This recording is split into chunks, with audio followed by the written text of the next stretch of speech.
यहाँ पर mole concept के एक सेक्शन बच गया हुआ है।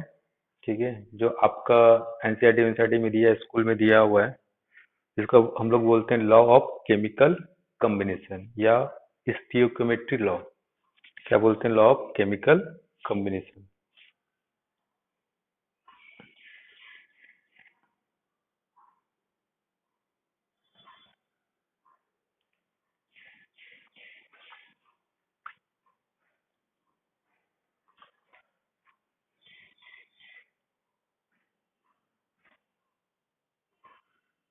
लॉ ऑफ केमिकल कम्बिनेशन और स्टियोकेमेट्रिक लॉ। ठीक है, तो इसका मतलब होता है क्या है? इसका मतलब ये होता है दो एलिमेंट आपस में, दो या तीन एलिमेंट आपस में रिएक्ट करके किस टाइप के कंपाउंड बनाते हैं, क्या रहते हैं, तो उसके बारे में बताया गया। ठीक है, so there are five laws. There are five laws. ठीक है, first which are following. First, the law of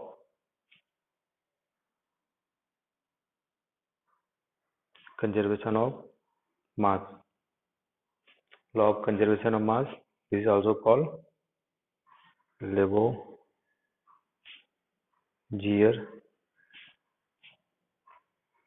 law. Second, law of constant or definite proportion. Third, law of multiple proportion.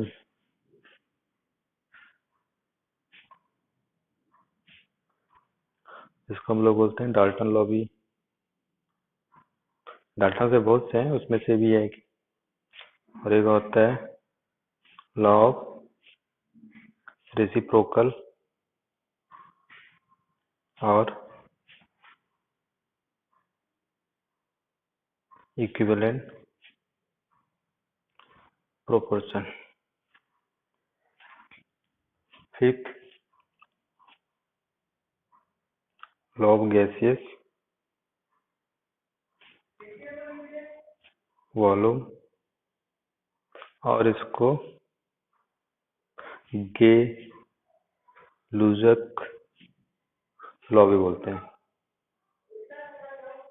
ठीक है, so there are five law.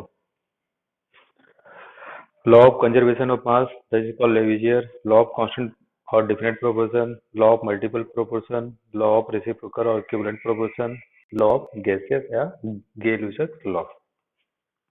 तो ऊपर के जो चार law हैं, all are the above. Fourth law, it deals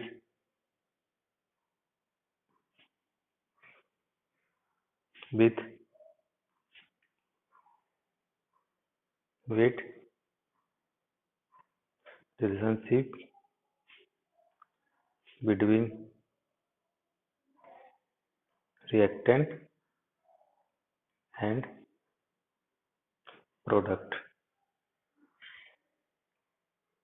This law deals with combination of gases by volume. Combination of gases by volume. ठीक है, नोट करके याद रखोगे। All this law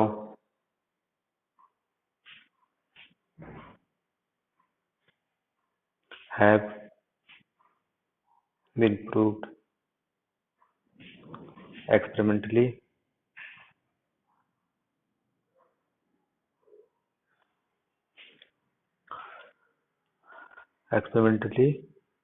and have theoretical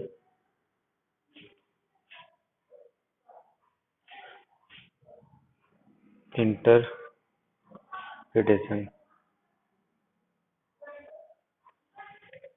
ठीक है, all of this are proof theoretically, practically, experimentally, and इसका theoretical कुछ ना कुछ इंटरप्रेट है।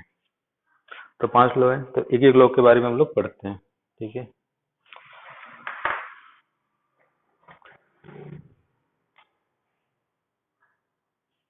First law,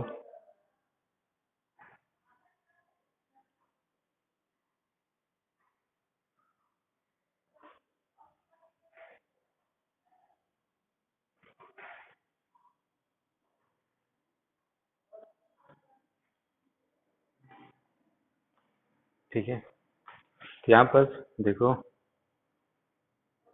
in a chemical change,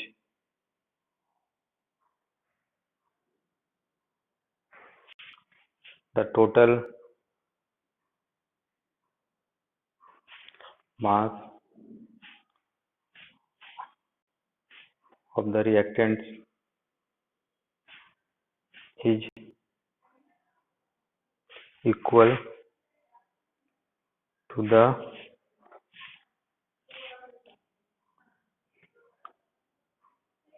total mass of the product। और ऐसा भी लिख सकते हो, मैटर, जो 9th में या 10th में पढ़ के आओ, matter can neither be created nor neither be created nor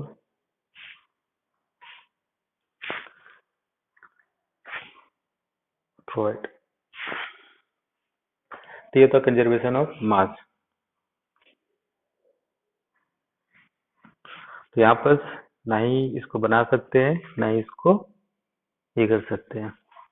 तो जैसे example, A plus B is C plus D, तो मास ऑफ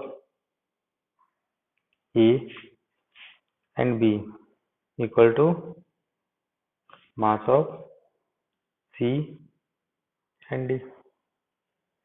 तो जो मास होगा ए और बी का, वो mass of C and plus D का सेम के बराबर होगा।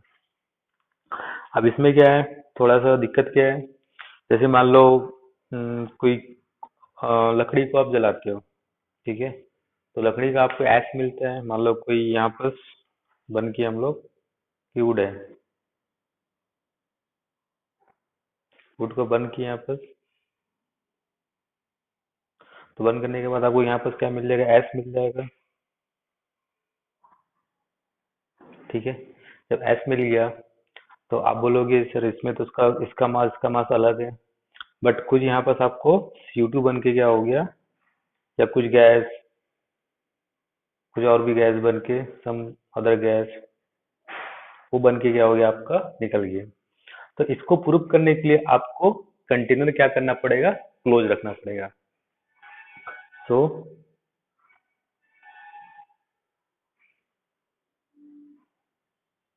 you will use a closed container। तो आपको कंटेनर क्या करना पड़ेगा, क्लोज। तो क्लोज रखोगे तो उसका जो मास होगा पहले, उसका मास के क्या होगा, हमेशा बराबर होगा। कोई डाउट इसमें?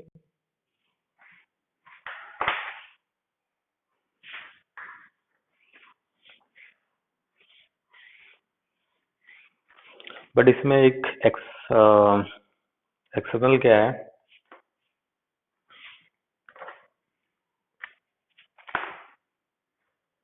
बता देता हूँ।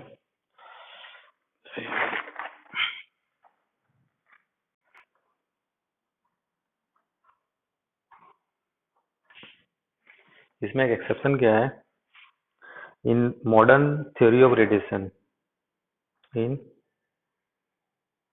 मॉडर्न थ्योरी ऑफ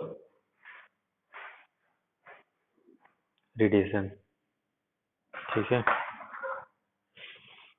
इसमें क्या होता है, कुछ मास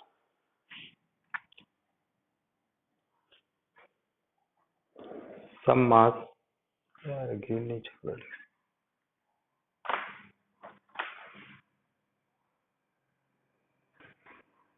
some mass converted into energy, ठीक है, by equal to mc square. इसमें कुछ के मास क्या होते हैं, कन्वर्टेड, ये आपका एक्सेप्शन रहेगा। कोई डाउट यहाँ तक?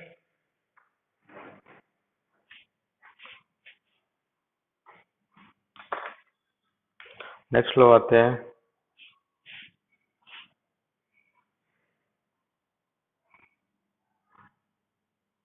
लॉ ऑफ डिफिनेट और कांस्टेंट प्रोपोर्शन। देखो इस लॉ को पहले समझाता हूँ मैं।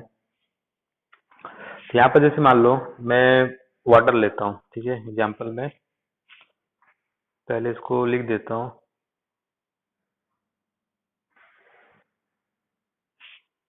The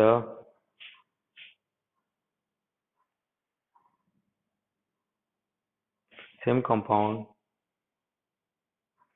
always contains the same elements combined together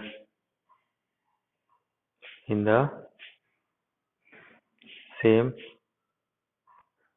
fixed portion by weight, and its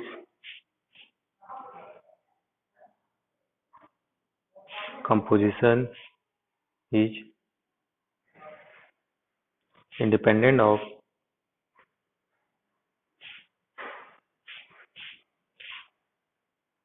the methods by which it is prepared।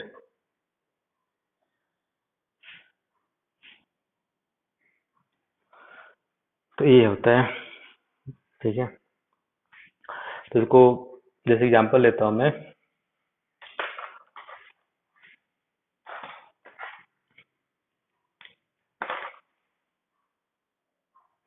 Example water, ठीक है। वाटर में दो एलिमेंट्स हैं, एक हाइड्रोजन और एक ऑक्सीजन, ठीक है। वाटर में कितने हैं, दो एलिमेंट है। तो इसका मास का रेशियो, इसका मास का रेशियो, इसका मास कितना हाइड्रोजन का यहाँ पर 2:1, इसका रेशियो कितना है, ऑक्सीजन का वेट कितना होता है 16, ठीक है, इंटू 1। अब इन दोनों का रेशियो कितना हो जाएगा 2:16, यानी कितना हो गया 1:8,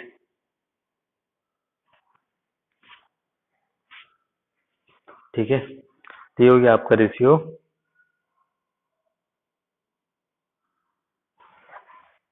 यहाँ तक डाउट है? तो इसका मतलब क्या है, वाटर, अब मान लो कोई जापान से लिया वाटर, कोई यूएस से लिया, कोई इंडिया से ले लिया, ठीक है। यहाँ से वाटर, यहाँ से वाटर, सबको वाटर लिया, यहाँ से भी वाटर लिया जापान के, यहाँ से भी लिए यूएस से वाटर लिए, यहाँ से भी लिए इंडिया से। तो सब में जो रेशियो होगा हाइड्रोजन इज टू ऑक्सीजन हमेशा कितना होगा 1:8, 1:8, 1:8। तो इंडिपेंडेंट ऑफ सोर्स, तो सोर्स पर डिपेंड नहीं करते कहाँ से, ठीक है। यहाँ पर दो चीज याद रखोगे, by weight and composite independent, और मेथड्स या कोई भी सोर्स भी लिख सकते हो। तो जापान का वाटर हो, अमेरिका का वाटर हो, या यूएस का, कनाडा का, या फिर इंडिया का, या चाइना का, या नॉर्थ कोरिया का, साउथ कोरिया का, कहीं का भी वाटर, रसिया का, तो उसका वाटर का जब हम लोग वेट निकालेंगे, उसके एलिमेंट्स का वेट का जो रेशियो निकालोगे, वो हमेशा क्या मिलेगा आपको, 1:8। इसी को हम लोग बोलते हैं लॉ ऑफ डिफिनिट या कांस्टेंट प्रोपोर्शन। कोई डाउट इसमें?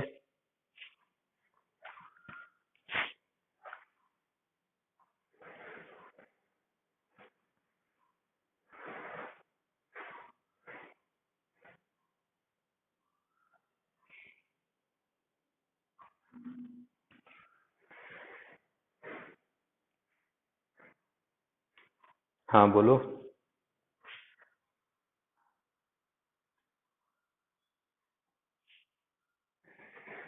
अरे वो तो अलग चीज रहता है, उसमें कुछ मिला रहता है। ठीक है, जैसे मान लो वाटर में कुछ चीनी मिला दी है, तो वाटर मीठा हो गया। वाटर को साल्ट मिला दिए, वो नमकीन हो गया। लेकिन वाटर जो खुद वाटर है, जिसमें एच और ओ है, उसका वेट का बोल रहे हैं। ठीक है। तो कहीं का कुछ खारा पानी होता है, कुछ मीठा पानी होता है, वो तो अलग से उसमें डिजोल्व किया हुआ सॉल्यूशन बना के। ठीक है, तो उससे कुछ फर्क नहीं पड़ता है। हम लोग को प्योर वाटर लेना है कहीं का भी, और उसको हम लोग का वेट का रेशियो देखना है। कोई डाउट है?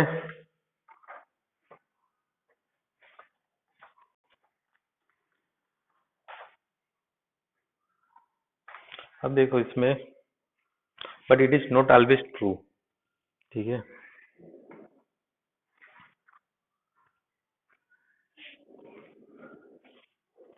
क्यों?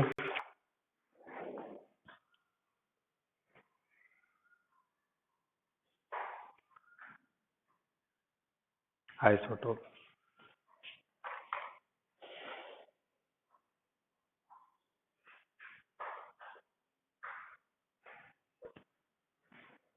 बट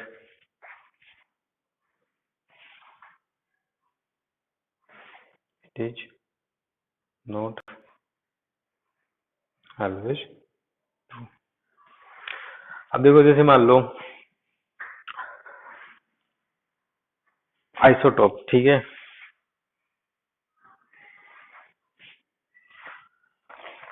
जैसे कुछ आइसोटोप आ गया ड्यू टू आइसोटोप। जैसे मान लो मैं वाटर लेता हूँ नॉर्मल, ठीक है, दूसरा ले लिया हूँ D2, तो इसका जो वेट का रेशियो होगा और इसका जो वेट का रेशियो, इसका वेट का रेशियो कितना होगा? हाइड्रोजन का वेट कितना होता है? 2 × 1, 1 होता है, और ये हो गया 16। ड्यूटेरियम का कितना होता है? डी का मतलब क्या है यहाँ? Isotope of hydrogen, this is the deuterium.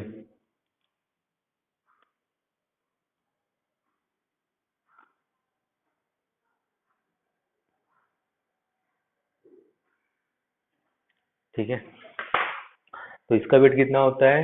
इससे ज्यादा होता है, 2 होता है। 2 × 2 = 16। ये कितना हो गया? 1:8। बटे कितना हो गया? 1:4। तो यहाँ पर रेशियो क्या हो गया? तो जब कोई एलिमेंट का आइसोटोप मिलने लगा, तो क्या हो गया? ये इट इज ना आपका law of constant definite proportion exist, मतलब वहां फेल होने लगा। ठीक है।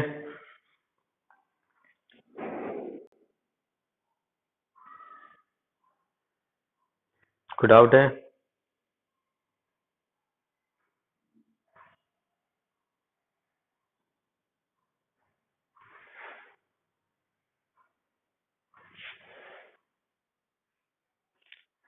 देखो, जैसे मान लो वाटर होता है, ठीक है, law of constant different proportion में क्या होता है? हमेशा रेशियो सेम होना चाहिए। तो जो वाटर यहाँ से लिए, और एक वाटर ले लिया हम लोग प्लांट से। कौन सा प्लांट से? न्यूक्लियर प्लांट, जहाँ पर हेवी वाटर यूज किया जाता है न्यूट्रॉन का स्पीड को कंट्रोल करने के लिए।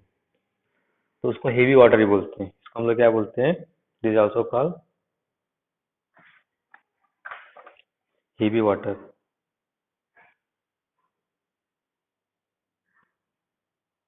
ठीक है। तो हेवी वाटर में क्या होता है, हाइड्रोजन का आइसोटोप होता है जिसको डी, हाइड्रोजन के दो तीन आइसोटोप होते हैं। एक होता है हाइड्रोजन, दूसरा होता है आपका ड्यूटेरियम, तीसरा होता है आपका प्रोटीनियम। तो यहाँ पर ड्यूटेरियम यूज किया है D2O, और उसका क्या होता है, मास एक ज्यादा होता है 2। तो इसमें हाइड्रोजन का 2 into 1, ऑक्सीजन का 16, इसमें 2 into 2, इसमें 16। तो इसका रेशियो कितना हो गया, 1:4। इसका रेशियो कितना, 1/8। जबकि क्या होना चाहिए, हमेशा सबका सेम होना चाहिए। बट एक वाटर ही है, दूसरा वाटर है, एक का रेशियो 1:4 है, एक का रेशियो 1:8 है। तो यहाँ पर दोनों रेशियो क्या हो रहे हैं, सेम नहीं हो रहे हैं। इसलिए क्या होता है, ये वाला लॉ ऑफ कॉन्स्टिट्यूशन यहाँ पर फेल हो रहा है। ठीक है।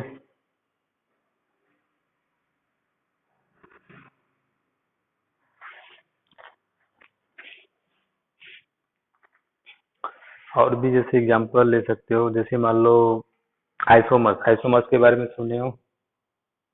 ठीक है।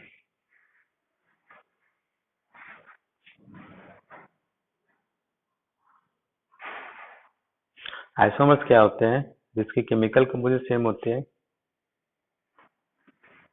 सेम केमिकल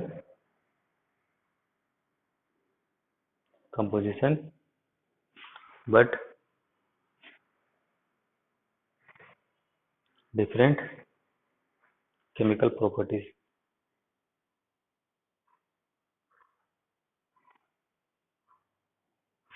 ठीक है। उसको हम लोग क्या बोलते हैं, आइसोमर्स बोलते हैं। अब जैसे मान लो C2C3H6O। ठीक है। C2H6O, इसके दो बना सकते हैं, एक बना सकते हैं हम लोग C2H5OH, और दूसरा क्या लिख सकते हैं, CH3OCH3। तो ये क्या हो गया आपका, ये आपका अल्कोहल, और दूसरा क्या हो गया आपका ईथर। तो एक अल्कोहल एक ईथर है। ठीक है। केमिकल फार्मूला सेम है, तो डिफरेंट टाइप से रिप्रेजेंट कर सकते हैं। इन दोनों का केमिकल प्रॉपर्टीज भी डिफरेंट है, so this is the isomers. इसमें जो रेशियो निकालोगे C:H:0, दोनों में निकालोगे, दोनों में क्या आ जाएगा आपका 12:3:8 ही आएगा। तो कभी भी आएगा आइसोमर्स के बारे में, ठीक है, तो ध्यान रखोगे उसमें लॉ ऑफ डिफरेंट प्रोपोर्शन क्या होता है आपका, फॉलो होता है। अब इसी तरह एक होता है पोलीमराइजेशन। ठीक है। तो आपका पोलीमराइजेशन में क्या होता है, दो तीन कंपाउंड मिलकर एक बड़ा कंपाउंड बनता है।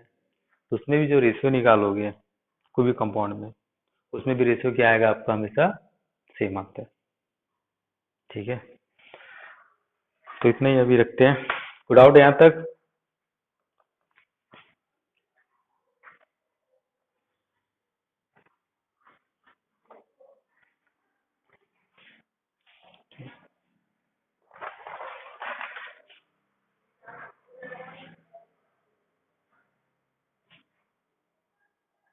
Third law, law of multiple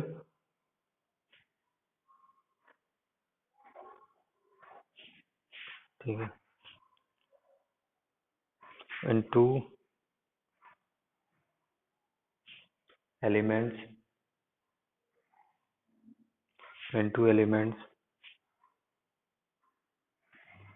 combined to form two or more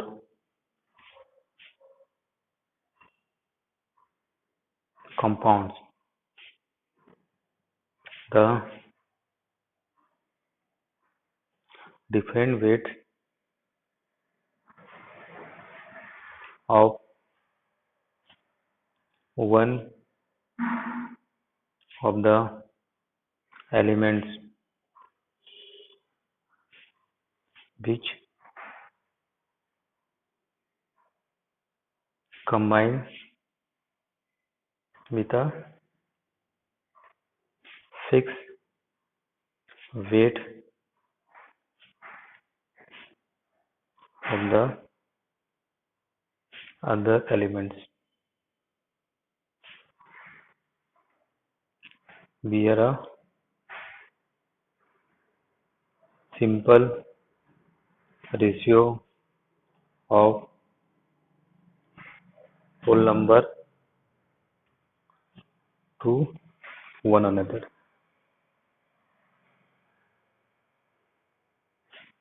ठीक है, इसी को क्या बोलते हैं हम, लॉ ऑफ मल्टीपल प्रोपोर्शन। इसको जैसे एग्जांपल लेके बताता हूं मैं, तो आपको क्लियर हो जाएगा स्टेटमेंट क्या लिखा हूं मैं। Example, let carbon and hydrogen combine to form series of hydrocarbon. ठीक है, नेमली जैसे मान लो एक आपका CH4, इसको हम लोग क्या बोलते हैं, मीथेन। उधर लेता हूँ C2H6, एक आपका इथेन। C2H4, ये क्या हो गया आपका इथिलीन। और एक ले लेता हूँ C2H2, इसको क्या बोलते हैं हम लोग, इथिलीन। ऐसे बहुत से बनते हैं एटसेट्रा, तो मैंने सिर्फ 4 लिए। ठीक है, तो जब भी कार्बन हाइड्रोजन मिलता है तो इस टाइप के बहुत से हाइड्रोकार्बन सीरीज बनते हैं। तो यहाँ पर देखो, जैसे यहाँ पर 2 एलिमेंट है, when 2 elements combine to form 2 और मोर कंपाउंड। तो यहाँ पर 2 एलिमेंट है, कार्बन एंड हाइड्रोजन, तो दोनों कंबाइन करके 2 या 2 से ज्यादा प्रोडक्ट बना रहे। जैसे मान लो 4 मैंने लिए हैं, 8 भी हो सकते, 10 भी हो सकते, तो मैंने 4 लिए हैं। तो कोई भी एक एलिमेंट का वेट को फिक्स कर दो, कार्बन या हाइड्रोजन का कोई भी एक एलिमेंट का वेट को फिक्स कर दो, और उस वेट के फिक्स से जो दूसरा एलिमेंट कंबाइन कर रहा है उसका वेट का रेशियो निकालो।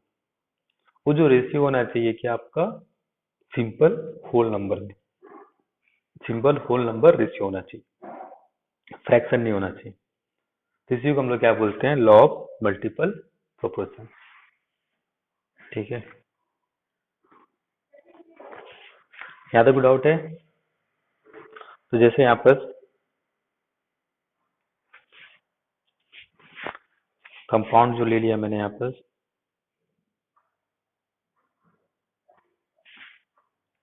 CH4, C2H6, C2H4 और C2H2। ठीक है, तो यहाँ पर वेट कार्बन, एक हाइड्रोजन। ठीक है, तो मान लो कार्बन का यहाँ पर वेट कितना है, 12, हाइड्रोजन का कितना है, 4। यहाँ कार्बन कितने हैं, 24, हाइड्रोजन कितने हैं, 6। यहाँ कितने हैं आपके, 24, यहाँ कितने हैं, 4, यहाँ कितने हैं, 24, यहाँ कितने हैं, 2। कार्बन कितने होता है, 12 होता है, 12 इंटू 1 1। ठीक है, अब फिक्स वेट ऑफ कार्बन, मान लो कोई भी एक एलिमेंट का वेट क्या करता हूँ, फिक्स वेट ऑफ कार्बन लेता हूँ। तो फिक्स वेट को क्या करके मैंने 12 ले लिया, 12 ले लिया, 12 ले लिया, 12। Now weight of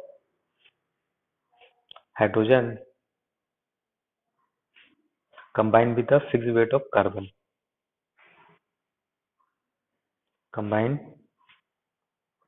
with the fixed weight of carbon।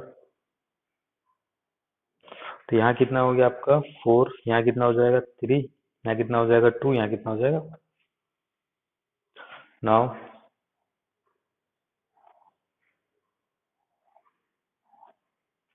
Ratio of the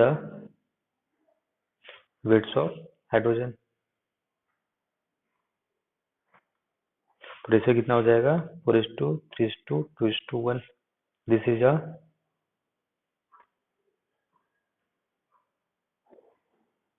simple ratio. यहाँ पर देखो,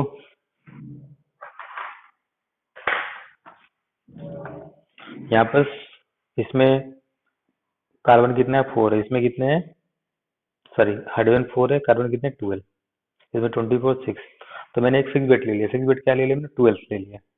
कोई 24 भी ले सकता है, ठीक है, कोई 6 भी ले सकता है. तो मैंने यहाँ पे 12 ले लिया, कार्बन का 12 ले लिया, मल्टीपल होना चाहिए इसका. तो फिक्स बेट 12 ले लिया.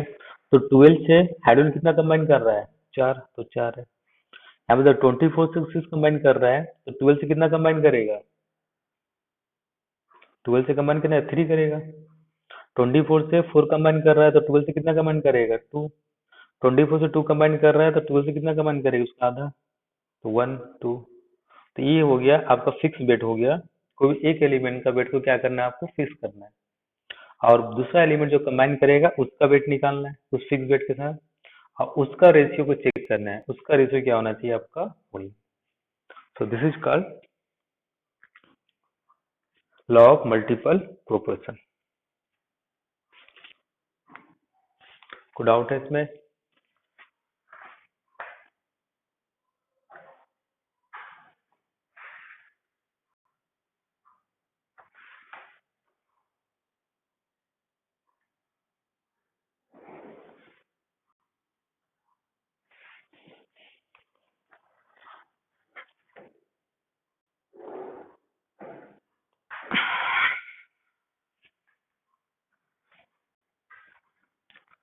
कोई डाउट है किसी को?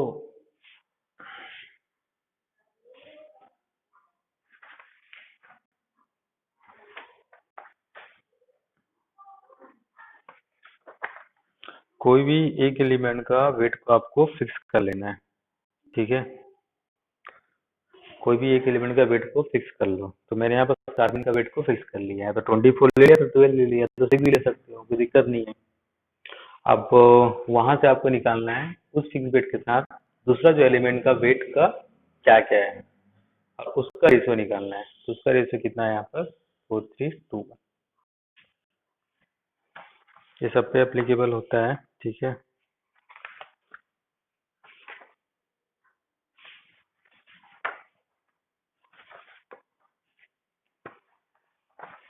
और कोई डाउट है किसी को?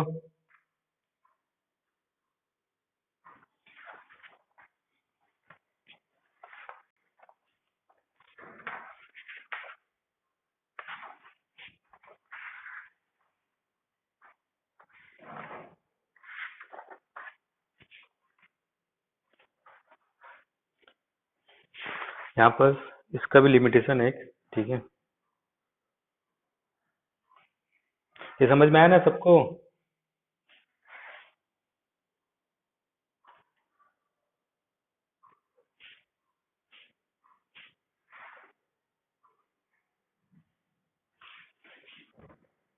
देखो जो कैटेनेशन होता है, ठीक है, उस कैटेनेशन के कारण क्या होता है, थोड़ा सा इसमें, तो पहला वही ड्यू टू आइसोटोप लेते हैं, उसको बता देता हूँ. Further more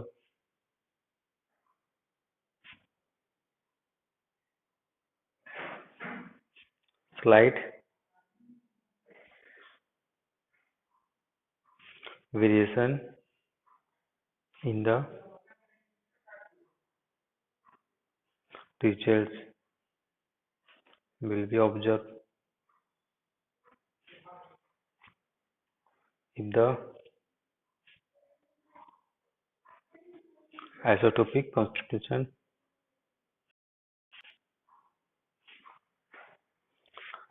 of the atoms of the combining element differ.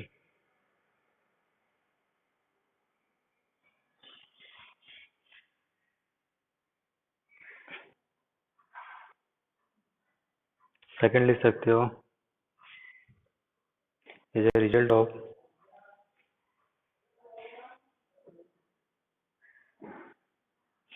result of catenation,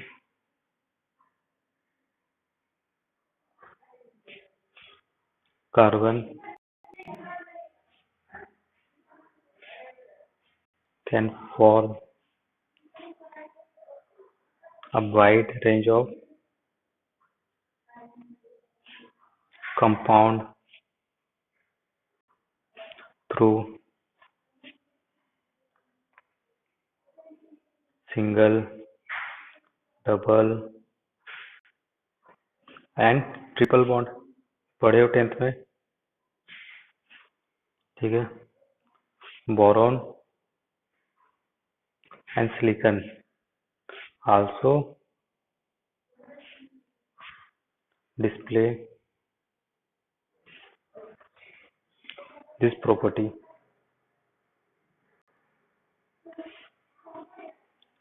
ठीक है।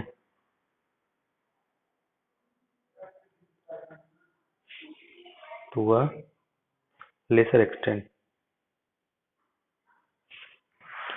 this law does not apply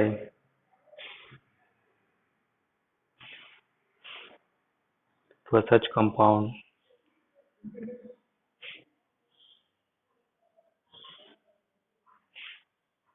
like example in butene, pentane, pentane and hexane,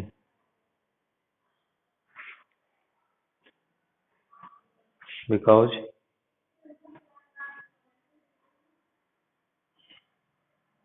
the weight ratio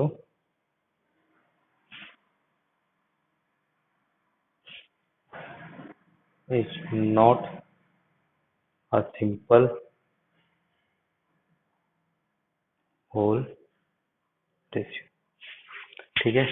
तो इसका जब वेट रेशियो निकालोगे तो आपको carbon का fix wait करके निकालने से आपका हाइड्रोजन का जो आएगा वो आएगा आपका 2.4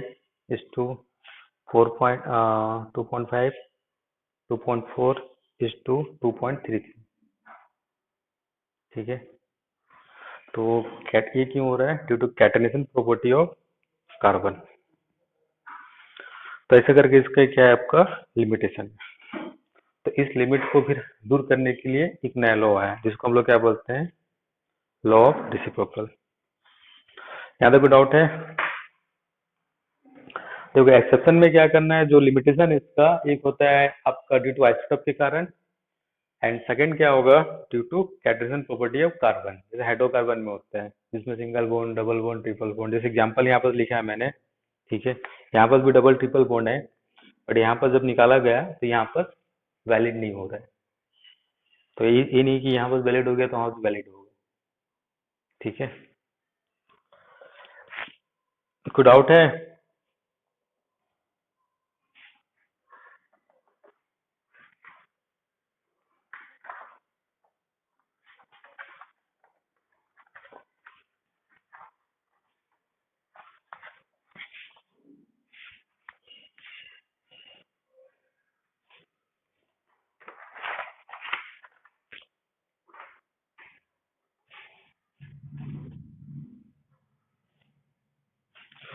ठीक है, इसको 2 लॉ बच्चे हैं, इसको कल कंटिन्यू करूंगा, ठीक है।